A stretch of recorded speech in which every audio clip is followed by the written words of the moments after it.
রেশমি রুমালের আন্দোলনের কাহিনী আমাদের বর্তমান যুব সমাজ একেবারেই জানে না। এমনকি অনেক শিক্ষিত মানুষ রেশমি রুমালের আন্দোলনের কাহিনী একেবারেই জানে না। রেশমি রুমাল আন্দোলন ছিল ভারত উপমহাদেশের এক অন্যতম আন্দোলন। সেটা যদি কার্যকর হতো তাহলে আজকে ভারতের ইতিহাস ভিন্ন রকম হতো। ওসমানীয় খেলাফতকালে ওসমানীয় পাশা আনোয়ার পাশার পক্ষ থেকে আফগান সরকারের নিকট একটি চিঠি পাঠানো হয়। সেই চিঠিতে লেখা ছিল, আফগান সরকারের সম্মতি থাকলে 1917 সালের 19শে ফেব্রুয়ারি তুর্কি বাহিনী আফগান সীমান্তের মধ্য দিয়ে ব্রিটিশ ভারত আক্রমণ করবে এবং সাথে সাথে ভারতের অভ্যন্তরেও বিদ্রোহ ঘটাবে। কথা ছিল আফগান সরকার কর্তৃক এই চুক্তি অনুমোদিত হলে অনুমোদনপত্রটি মদিনায় অবস্থানরত মাওলানা শাইখুল হিন্দ মাহমুদুল হাসান রহমতুল্লাহি আলী এর মাধ্যমে তুর্কি সরকারের হাতে পৌঁছাতে হবে। অনুরূপভাবে তুর্কি সরকারের যুদ্ধের নির্দেশনামাটিও 1917 সালের 1 জানুয়ারির মধ্যে কাবুলের সদর দফতরে পৌঁছাতে হবে। অতঃপর কাবুলের সদর দফতর দিল্লির সদর দফতরকে 1917 সালের 1 ফেব্রুয়ারির মধ্যেই এই সংবাদটি সরবরাহ করবে। এসব কিছু চূড়ান্ত হলেই 9 ফেব্রুয়ারি তুর্কি বাহিনী আফগানিস্তানে অবস্থান করবে এবং 19শে ফেব্রুয়ারির ভারতে অভিযান শুরু করবে। শাইখুল হিন্দ মাওলানা মাহমুদুল হাসান রহমতুল্লাহি আলী এ সময় আফগানিস্তানে অবস্থান করবেন। এই পত্রটি মাওলানা হাদি হাসান হিজাজ থেকে বহন করে নিয়ে এসে আফগানিস্তানে অবস্থানরত অস্থায়ী ভারত সরকারের কাছে পৌঁছে দেন।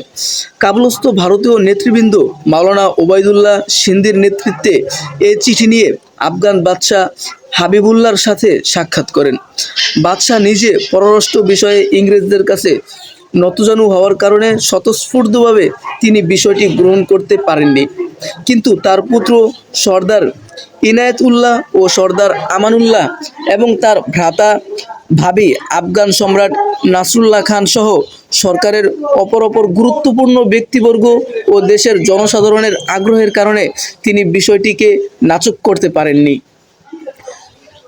অগত্যা পরিস্থিতির চাপে 1916 সালের 24শে জানুয়ারি অস্থায়ী ভারত সরকারের সাথে তিনি এ মর্মে একটি চুক্তি স্বাক্ষর করেন।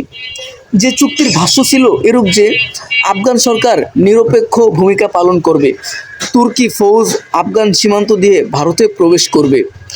আফগান সরকার ব্রিটিশ সরকারকে এই মর্মে কৈফিয়ত দিবে যে সীমান্তের উপজাতীয়বাদদের বিদ্রোহ আফগান সরকারের নিয়ন্ত্রণের বাইরে চলে গিয়েছে, যে কারণে তুর্কিদের ঠেকানো সম্ভব হয়নি।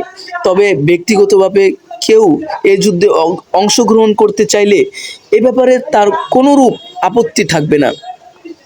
এই স্বীকৃতির ভিত্তিতে মাওলানা সিন্ধি ও আমির নসরুল্লাহ খান উক্ত চুক্তিনামার বিষয়বস্তু আক্রমণের তারিখ সহ আরবিতে রূপান্তর করেন।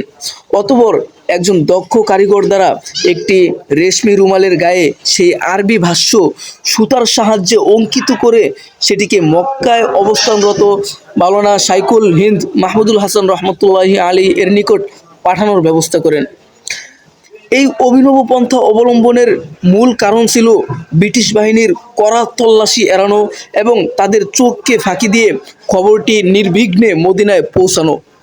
এজন্যই তৎকালীন সময়ে একটি চিঠির সম্পূর্ণ লেখাকে সুতোর মাধ্যমে রেশমি রুমালের মধ্যে এমনভাবে অঙ্কন করা হয়েছে, এমনভাবে লেখা হয়েছে যে কোনো গোয়েন্দা সংস্থাও সেই রুমালটি দেখে ধরতে পারবে না যে এটার মধ্যে কোনো চিঠি লেখা আছে। এমন নিখুঁতভাবে লেখা হয়েছিল।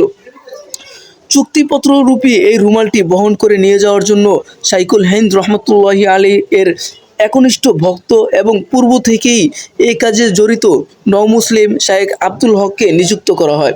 তিনি আফগান ও ভারতের মাঝে কাপড়ের ব্যবসা করতেন।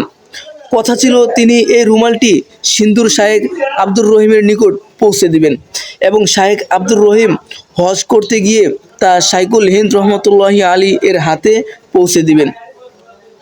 শায়েখ আব্দুল হক রুমালটি কাবুল থেকে পেশোয়ার পর্যন্ত বহন করে নিয়ে আসেন, কিন্তু পেশোয়ারের ব্রিটিশ গোয়েন্দাদের কড়া তল্লাশি দেখে তিনি রুমালটি নিজে বহন করা সমীচীন মনে করেননি।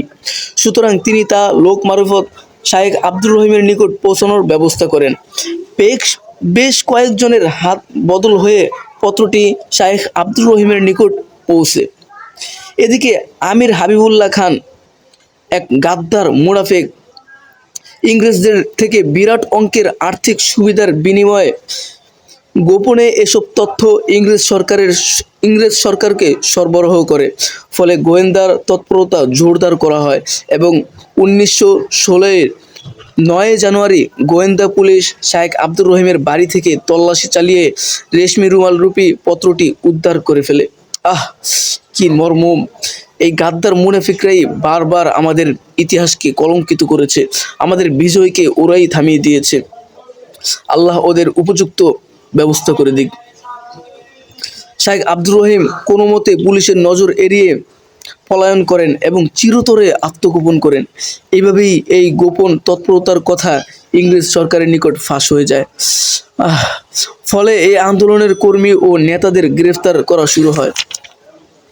শাইখুল হিন্দ রহমতুল্লাহি আলী এর ব্রিটিশ বিরোধী তৎপরতা সম্পর্কে ইংরেজ গোয়েন্দারা বেখবর ছিল না, তারা আগে থেকেই এ সম্পর্কে জানতো। ভারতে থাকাকালেই ইংরেজ গোয়েন্দারা তার প্রতি সন্দিহান ছিল, কিন্তু সুনির্দিষ্ট কোনো অভিযোগ প্রমাণিত না হওয়ায় তারা তাকে গ্রেফতার করতে পারেনি। অবশ্য মাওলানা আব্দুল হক হক্কানির নামে প্রচারিত তুর্কি খেলাফতের বিরুদ্ধে একটি ফতোয়ায় দস্তখত সিগনেচার না করার কারণে ইংরেজ গোয়েন্দাদের সন্দেহ আরও গাঢ় হয়। এমতো অবস্থায় তাকে যে কোনো সময় বন্দি করা হতে পারে এ আশঙ্কা করেই ডক্টর আনসারি ও মাওলানা আব্দুল কালাম আজাদ তাকে দেশ ত্যাগের পরামর্শ দিয়েছিলেন। পরে যখন শাইখুল হিন্দ হিজাজের পথে রওনা করলেন, তখন ইংরেজ গোয়েন্দারা তাকে পর্যায়ক্রমে বোম্বেতে, এডেনে, জিদ্দায় বন্দি করার চেষ্টা করে ব্যর্থ হয়। জাহাজ থেকে অবতরণের পর সিআইডি পুলিশের একটি দল হাজিদের বেশে তাকে অনুসরণ করেছিল, কিন্তু তুর্কি গোয়েন্দা সংস্থা ছিল অত্যন্ত শক্তিশালী। তুর্কি সৈন্যরা ওই ছদ্মবেশী গোয়েন্দা হাজিদেরকে গ্রেফতার করে পুলিশের তত্ত্বাবধানে শাইখুল হিন্দের হজ সমাপন করিয়ে তাকে ফেরত পাঠিয়ে দেয়। এভাবে আল্লাহ তাআলা শাইখুল হিন্দ মাহমুদুল হাসান রহমতুল্লাহি আলাইকে রক্ষা করেছিলেন। কিন্তু রেশমি রুমাল ইংরেজ গোয়েন্দাদের হস্তগত হওয়ার পর তাদের আর কোনো সন্দেহই থাকেনি। ফলে তাকে গ্রেফতার করার জন্য ইংরেজরা মরিয়া হয়ে ওঠে, আর পরিস্থিতিও তখন তাদের অনুকূলে চলে আসে। আজকে যদি রেশমি রুমালের এই আন্দোলন কার্যকর হতো, তাহলে ভারতবর্ষের ইতিহাস ভিন্ন রকম হয়ে যেত। ওলামায়ে কেরামের অবদান, ভারতবর্ষ বিজয়ে ওলামায়ে কেরামের যে কত বড় অবদান, সেটা কখনো কেউ অস্বীকার করতে পারবে না। ভারতবর্ষের অনেক বড় বড় আন্দোলনের নেতৃত্ব দিয়েছেন এদেশের ওলামায়ে কেরাম, ওলামায়ে দেওবন্দ। এই ওলামায়ে কেরামের ইতিহাসগুলোকে আজ বর্তমান সিলেবাসধারীরা একেবারে দূরে সরিয়ে রেখেছে। শিক্ষাঙ্গনে শুধু একটি নির্দিষ্ট ইতিহাস পড়ানো হয়, বিস্তারিত ইতিহাস, বিশেষ করে দাড়ি টুপিওয়ালা মুসলিমদের ওলামায়ে কেরামের ইতিহাস থেকে বর্তমান যুব সমাজকে দূরে রাখা হচ্ছে। এজন্য আমাদের প্রত্যেকেরই উচিত আমাদের নিজেদেরকে চিনা, নিজেদের ইতিহাস জানা এবং নিজেদের ইতিহাস থেকে শিক্ষা অর্জন করা।